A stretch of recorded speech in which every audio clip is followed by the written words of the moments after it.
Dobrý deň, milí diváci, vítam vás pri dnešnom rozhovore, kde sa budeme rozprávať, ako zabrániť žltnutiu obkladu, stropu a trámov z mäkkého dreva v interiéri. A čo treba spraviť, ak už nám zožltli.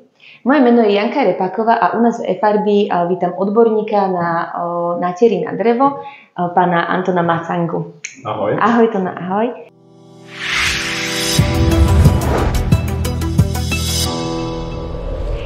Medzi také najčastejšie dotazy našich zákazníkov patrí vlastne problém žltnutia dreva v interiéri. Najmä teda, keď si zakúpime vlastne smrekové drevo, tak keď je nové, tak má taký pekný bledučký odtieň a časom vlastne vie zožltnúť, chytí taký medový nádych. Prečo vlastne toto sa deje? Deje sa to hlavne kvôli tomu, že pôsobením svetla v interiéri na povrchu toho dreva sa rozkladá lignín, ktorý následne mení ten odtieň do jemnožlta. A čo to vlastne je ten lignín v tom dreve? Lignín v dreve je to súčasť dreva, ktorá drží tú hmotu po kope. Ľudovo povedané to nejaké kvázi lepidlo, ktoré to drží celé to drevo v jednom celku. A čo teda by sme mali urobiť? Ako vieme zabrániť tomu žltnutiu dreva? Je jedna vec, ktorou sa dá vyriešiť tento problém. Je to vlastne náter, ktorý sa dá použiť na tieto typy povrchov, na to, aby ste zabránili úplnej zmene farebného odtieňa dreva v tom interiéri. Ale je to naozaj určené iba na mäkké drevo, čo sa týka možno smrek, borovica a tieto typy drevy. A aké sú to teda produkty, ktoré sú na toto vhodné? Sú to dva typy produktov. Jeden je Lignovit Interior UV100 a druhý je Inenlazur UV100. Rozdiel medzi týmito dvoma produktmi je taký, že Lignovit je určený na veľké projekty, ktorý sa robí hlavne vo väčších baleniach, a Inenlazur UV100 je určený na menšie typy projektov nátierov, kde máte aj maličké balenia, takže dá sa s tým použiť ako na malú vec, tak isto na väčšie. Áno. A teda tak konkrétnejšie, aby si naši zákazníci alebo teda diváci vedeli predstaviť, že čo sa tým dá natierať, že na čo to konkrétne vieme použiť. Použiť to viete v interiéri na natieri stien, obkladov, stropov, trámov, všetko, čo by ste v rámci toho interiéru chceli povrchovo ošetriť, tak aby vám to nezožltlo z toho mäkkého dreva. Áno, a teda rozdiel medzi nimi nie je žiaden, že skôr iba ide o to, že koľko metrov štvorcových ideme natierať. Je to hlavne o tom, koľko tých metrov štvorcových, preto sa delia tieto dva výrobky na tieto dve skupiny. A je niečom taký, že úplne výhodnejšie oproti iným, alebo aké sú vlastne rozdiely, že prečo nesiahnuť po nejakom inom produkte, ale práve po týchto? Je tu jeden veľký rozdiel medzi všetkými ostatnými produktami, ktoré sa na trhu nachádzajú. UV100 je to vlastne jediný nátier svojho druhu vôbec na trhu, ktorý nájdete a ktorý vám zabezpečí to, aby ten povrch alebo to drevo v tom interiéri vám nenažltlo a nezmenilo odtieň ani z dlhodobého hľadiska. Dobre, napríklad je tento produkt aj vhodný na podlahu? Nie je to identický tvorený produkt na podlahu, ale áno, pokiaľ chcete použiť na podlahu, tak môžete, ale následne ho treba prelakovať nejakú povrchovou úpravou, ktorá vám zabezpečí hlavne mechanickú odolnosť. Áno, keďže vlastne stále chodíme či v papučiach alebo tak po tej podlahe, tak kvôli tomu. Dobre, napríklad keď mám doma, že tatranský profil a nalakovala som ho, tak môžem použiť potom tento produkt? Všetko záleží na tom, čím ten povrch bol ošetrený, akým typom materiálu, ale ak už ste ho niečím natreli, či už je to nejaká lazúra, lak alebo olej, väčšinou sa stane, že po týchto materiáloch, ktorým ste na to povrchovo ošetrili, tak to drevo zmenilo odtieň. Dnes ja osobne nepoznám na trhu iný výrobok okrem UV100, ktoré Adler ponúka, na to, aby vám zabezpečili nežltnutie toho dreva. Takže pokiaľ už je ten povrch niečím ošetrený, všetky tieto povrchy treba obrúsiť úplne do živého na to, aby ste zasa naspäť mohli naniesť jeden z týchto dvoch výrobkov, čo sa týka UV100. Áno, čiže dá sa to, ale musíme ten lak vlastne zbrúsiť dole. Áno, to, čo už na tom dreve máte natreté, alebo to niečím ošetrené, tak to všetko treba naozaj z toho dreva dostať preč.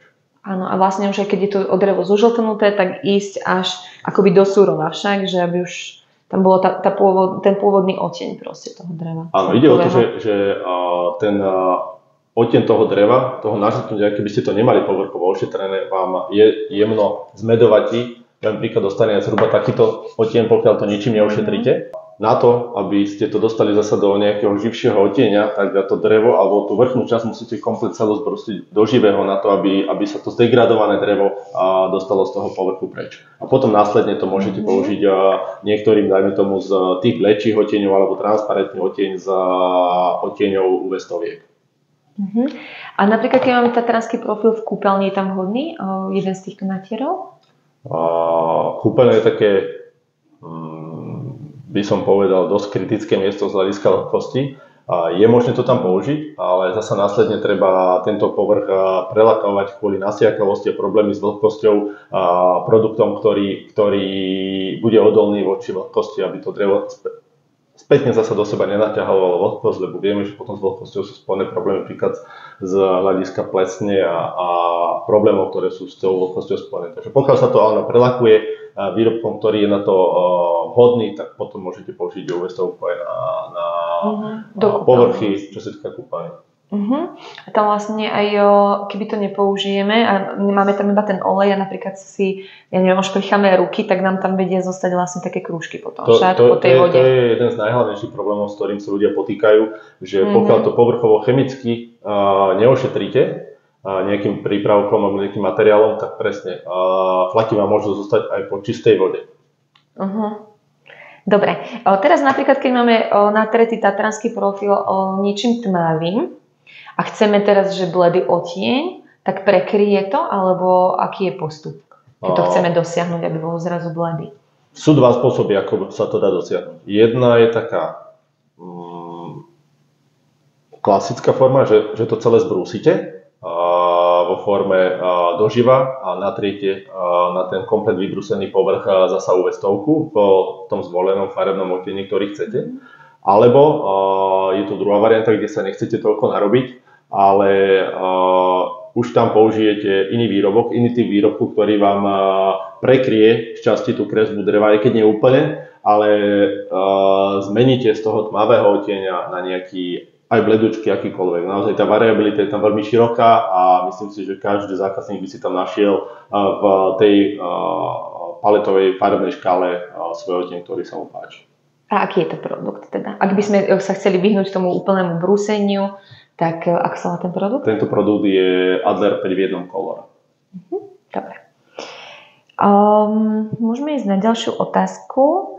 Ako teda, môžeme si teda povedať, že tú aplikáciu a čo treba urobiť pred tou aplikáciou, hej? Lebo je dôležité ten povrch riadne, teda pedantne upraviť. Záleží o tom, že či ideme robiť nový typ dreviny, ktorú sme si v tom interiéri vyskladali alebo obložili ten interiér. Pokiaľ je to drevo nové, bolo by dobré ho pripraviť alebo spraviť tú prípravu brúsením, nabrúsiť to drevo určitou zelenitosťou, ktorá je k tomu doporučená a následne spraviť 2 nátery UV stovkou. Takto jednoducho si myslím, že sa dá ten náter alebo ten povrch jednoducho ošetriť. Čiže ty už si vlastne rovno povedala aj tú aplikáciu, že vlastne ako treba aj upraviť povrch predtým, aj aplikovať. Dobre, a teda máme to zaručené, že pokiaľ budeme tomuto dôverovať, že to takto spravíme, ako si to opísal, že naozaj to drevo nám potom nezožltne? Naozaj je to jediný typ náteru vôbec na trhu, ktorý niečo takéto ponúka a zabezpečí. Hovorí o tom veľa vecí aj od zákazníkov, referencií od zákazníkov, ktorí už použili tieto materiály. Je jednou z ďalších výhod, ktoré vám to zabezpečí, to, čo vám neponúkne žiadna iná konkurenčná značka alebo konkurenčný materiál, je ten, že pokiaľ natriete ten povrch tými materiálmi, tou UV stovkou, tak pokiaľ dáte nejaký obraz na tú stenu alebo prisuniete skriňu a po nejakom čase to budete chcieť zmeniť alebo presunúť, tak vám na tom mieste, kde ten obraz bol alebo tá skriňa prisunutá, nebudete mať od svetla vyťahnutý vôbec žiadny flak, tá stena bude jednoliata. Inak my máme takisto viacero spokojných zákazníkov, ktorí nám dokonca aj poskytli fotorecenzie, takže nech sa páči, kľudne si ich môžete pozrieť priamo pri produkte. A ako často inak treba tento natier obnovovať, aby sa náhodou potom, neviem, po nejakých rokoch alebo tak nestalo, že by to znova ožlklo alebo niečo podobné? A reálne, pokiaľ si z časového hľadiska niekde medzi 5 až 8 rokmi spravíte jeden korekčný natier, tak vám to zasa vydrží na veľmi dlhé obdobie. Je to nápúšťací natier, na povrchu vám nezanechá žiadnu štruktúru, takže nemusíte sa báť, že by to tam naberalo nejakú vrstvu, ktorú by ste potom museli brúsiť alebo niečo podobné. Nie, takže toto všetko odpadá. Až 8 rokov? Si myslím, že niekde okolo 5 až 8, hej, že záleží. Jeden korekčný natier. Hej, individuálne. A zapacha tento natier? Nie, je to natier úplne bez zápachu a je to tak povedať ekologický natier, ktorý je zdraviu neškodlivý. Tak to je super. A treba ho nejak nariediť alebo nejak pripraviť pred aplikáciou? Nie, je to vlastne komplet, tie výrobky sú pripravené priamo k použitiu. Neriediť to, natierať priamo na povrch ideálne vhodným štecom, ktorý je na to určený, ale je to tak spravené, aby to bolo jednoducho použiteľné pre každého. Áno. Môžeme si teda ešte iba tak prebrať a ukázať tie otiene ešte raz, iba že tu máme také moderné, blečie, až do tmava. Základný odtieň je transparentný alebo bezfarebný. To je podľa mňa jeden z najviac používaných materiálov, ktoré tí ľudia tieto typy materiálov používajú alebo natierajú. Je to preto, že chcú, aby ten povrch toho dreva zostal dlhodobo taký, ako keď si ho kúpia.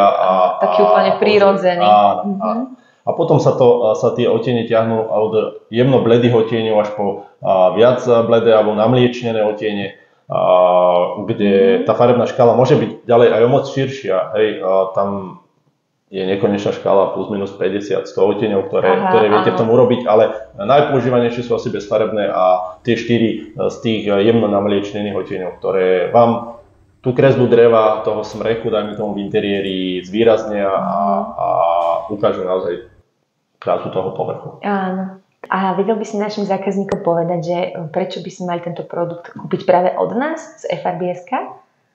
Tak jednou z tých devíz, prečo by si tí ľudia to mohli kúpiť u vás, je to, že ste fundovaná firma, ktorá vie poradiť tomu zákazníku úplne si myslím vo všetkom, čo sa týka týchto nátierov.